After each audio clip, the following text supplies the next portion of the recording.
এরা টাকা চায় না, বাড়ি চায় না, জাহান্নাম থেকে মুক্তি চায়। আয় আল্লাহ, শয়তানের ধোঁকায় পড়ে গুনাহ করে ফেলেছি,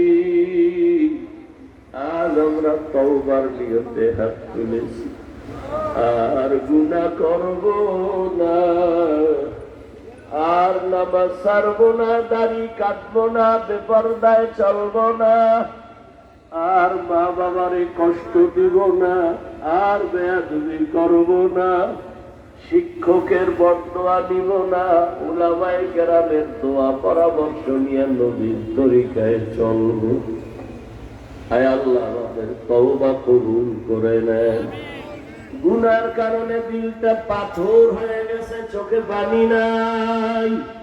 আয় আল্লাহ, কান্নাওয়ালা চক্ষু দান করেন, জিকিরওয়ালা জিহ্বা দান করেন, আখিরাতের ফিকিরওয়ালা কলব দান করেন। আল্লাহ, ও আল্লাহ, আমার কলিজার একটা যুবকেরও খালি ফিরাইয়া দিয়েন না। আয় আল্লাহ, মাহফিল কবুল করে নেন। আয় আল্লাহ, আমাদের জীবনের সবার গুনাহ মাফ করে দেন। আয় আল্লাহ, সারা দুনিয়াবাসীরে মাফ করিয়া দেন। বিদেশের ঘরে যারা ব্যবসা চাকরি করে হেফাজত করেন। আয় আল্লাহ, বাংলাদেশ শান্তির দেশ বানায় দেন। জালেমদের জুলুম থেকে হেফাজত করেন।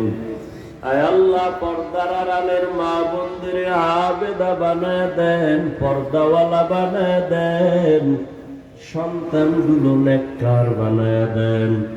যারা লেখাপড়া করে পরীক্ষার্থী কামিয়াবি দান করেন। আমার কলিজার প্রত্যেকটা যুবক বাবাজিদেরকে দ্বীনের খাদেম বানায় দেন। মোবাইলের গুনাহের থেকে হেফাজত করেন। 5 ওয়াক্ত নামাজি কোরআন পড়নেওয়ালা বানায় দেন। শয়তানের ধোঁকা থেকে হেফাজত করেন।